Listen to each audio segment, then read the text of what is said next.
Chapitre 2. L'évolution importante du paradigme. Apprendre à prier comme les hommes et les femmes de l'ancien temps. Autant les cieux sont élevés au-dessus de la terre, autant mes voix sont élevées au-dessus de vos voix, et mes pensées au-dessus de vos pensées. Ésaïe 55, versets 8 et 9. Ainsi parle l'Éternel. Placez-vous sur les chemins, regardez. Informez-vous des antiques sentiers. Où donc est le bon chemin? Marchez-y et trouvez le repos de vos âmes. Jérémie 6, verset 16. Partout dans la Bible, nous trouvons des histoires de prières exaucées plus merveilleuses les unes que les autres, qu'il n'est pas surprenant que les érudits et intellectuels modernes se moquent incrédules. Quand avons-nous vu la manne tomber du ciel ou rencontré un âne qui parle?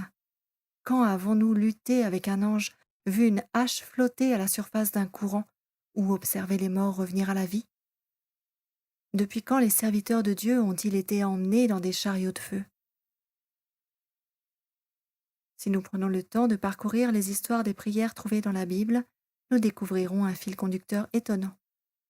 Lorsque le peuple de Dieu priait, il répondait presque toujours par l'affirmative. Ce n'est qu'à de rares occasions qu'il a dit non. Aujourd'hui dans l'Église, il semble que l'approbation de Dieu soit l'exception et non la règle.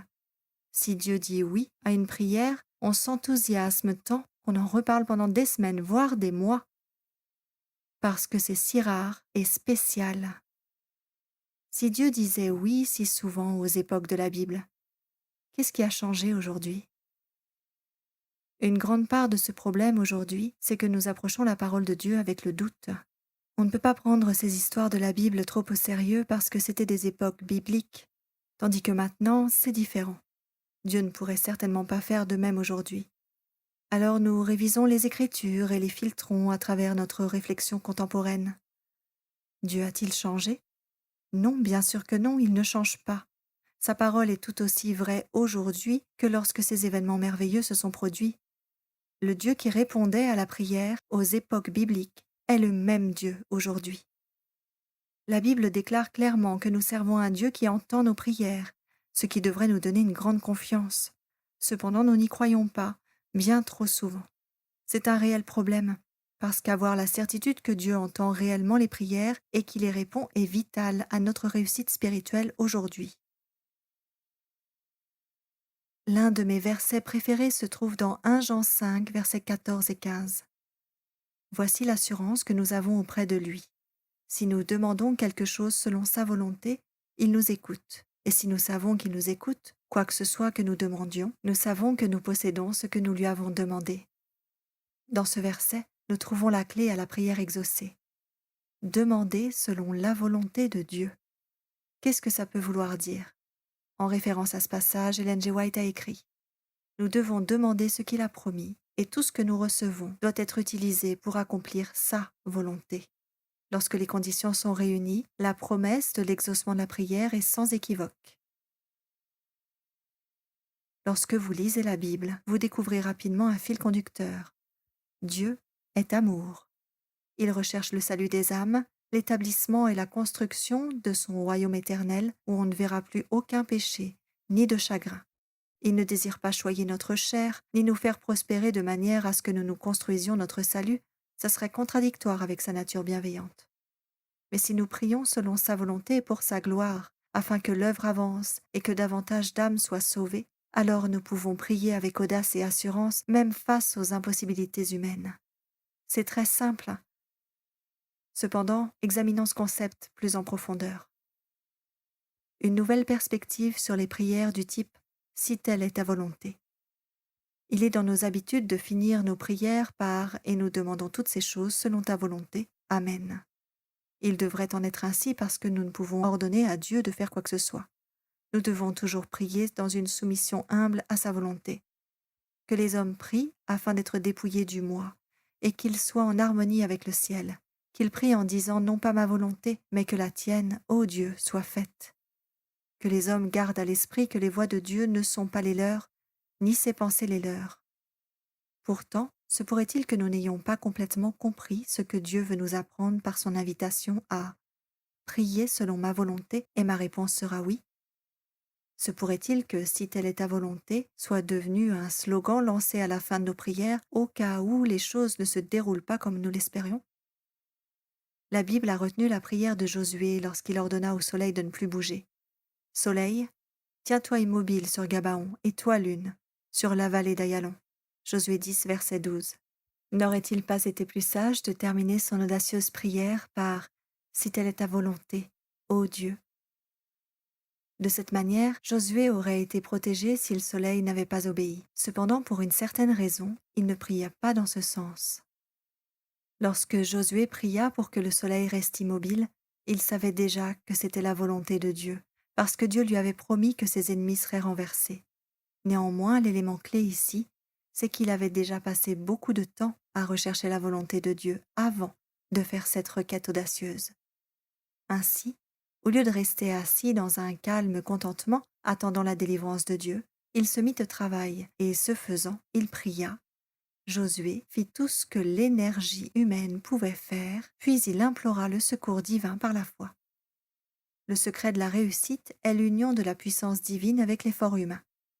L'homme qui avait ordonné Soleil, tiens-toi immobile sur Gabaon, et toi Lune, sur la vallée d'Ayalon, est le même homme qui restait prostré à terre en prière pendant des heures à Gilgal. Les hommes de prière sont des hommes de la puissance.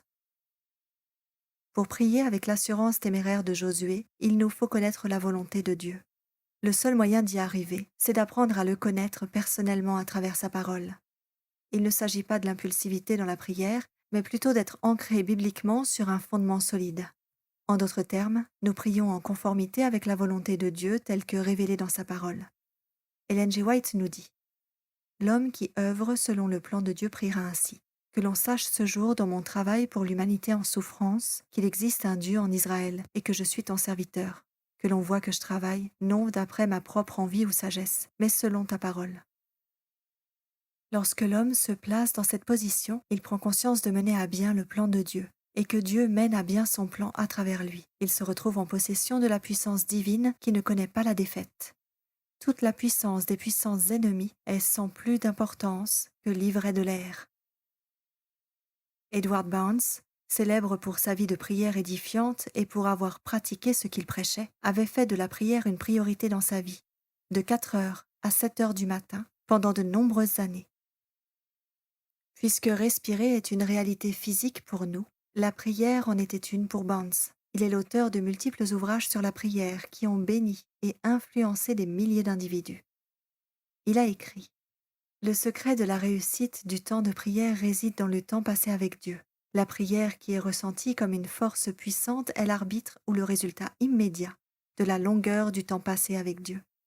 Nos courtes prières prouvent leur importance et leur efficacité par rapport aux prières plus longues qui les ont précédées. La prière courte, triomphante, ne peut pas être priée par quelqu'un qui n'a pas combattu avec Dieu dans une lutte plus puissante de grande persévérance. La victoire par la foi de Jacob n'aurait pas pu être remportée sans cette lutte de toute la nuit. Faire la connaissance de Dieu ne se produit pas par de brefs appels. Dieu n'octroie pas ses dons au premier venu pressé. Le secret pour le connaître et celui de la confiance en lui se trouve dans le temps passé avec Dieu seul. Il accorde ses dons les plus riches à ceux qui manifestent leur désir de ces dons et leur reconnaissance par la constance ainsi que par la sincérité de leur importunité. Avons-nous cette confiance audacieuse et cette persévérance dans la foi obtenue par la connaissance personnelle de Dieu, comme pour Josué et pour d'autres? Si ce n'est pas le cas, il serait bon de prier pour que Dieu nous emmène plus en profondeur. L'évolution importante du paradigme. Un paradigme est un système de représentation, de manière de penser et de méthodologie d'un groupe. En tant qu'adventistes, nous avons un certain paradigme de ce que sont la foi, l'évangile, les doctrines bibliques, l'évangélisation et le mode de vie que nous basons sur la parole de Dieu. Cependant, notre paradigme biblique n'est-il pas perverti par la culture qu'est la nôtre aujourd'hui? Nous avons perdu beaucoup de la puissance que les croyants des temps anciens avaient connue, simplement parce que notre paradigme s'est détourné de notre fondement biblique vers le doute et le scepticisme que la société moderne a épousé. C'est pourquoi si nos vies et nos ministères doivent changer pour le mieux, nous avons désespérément besoin d'une évolution importante du paradigme dans notre marche de foi et spirituelle. La folie est définie comme étant la répétition d'un même acte dans l'espoir d'obtenir des résultats différents. Si nous voulons voir d'autres résultats, si nous voulons voir le royaume de ce monde déstabilisé, comme à l'époque de la Pentecôte, si nous voulons que la pluie de l'arrière-saison inonde nos vies et nos ministères, si nous voulons voir l'Évangile prêché au monde entier afin de pouvoir rentrer chez nous, quelque chose doit changer dans nos vies et nos ministères. Ce quelque chose, c'est nous, notre manière de vivre et de prier. L'Église moderne reconnaît que les changements sont nécessaires, mais ceux qu'elle préconise ne se basent pas tous sur la parole de Dieu. Les réponses que nous recherchons si désespérément ne se trouvent pas dans les dernières techniques innovantes, les programmes ou un nouveau type de prière mystique. Non, ces réponses se trouvent dans les exemples des hommes et des femmes d'antan. La Bible nous dit « Ainsi parle l'Éternel. Placez-vous sur les chemins. Regardez. Informez-vous des antiques sentiers. Où donc est le bon chemin? Marchez-y et trouvez le repos de vos âmes. » Jérémie 6, verset 16. Nous n'avons fait que commencer à découvrir ce qui rendait les prières du peuple de Dieu si puissantes durant les temps bibliques. Aujourd'hui, arrêtons-nous un instant. Mettons-nous à genoux et demandons à Dieu de nous donner un nouveau paradigme dans la prière, le sien. Demandons-lui de faire de nous des hommes et des femmes de foi qui prient avec audace et assurance, selon sa volonté, parce que nous avons pris le temps de connaître sa volonté. Prions pour que les royaumes soient bouleversés pour sa gloire, que nous soyons des guerriers de prières expérimentés ou bien des bébés dans la foi. Osons tous demander plus.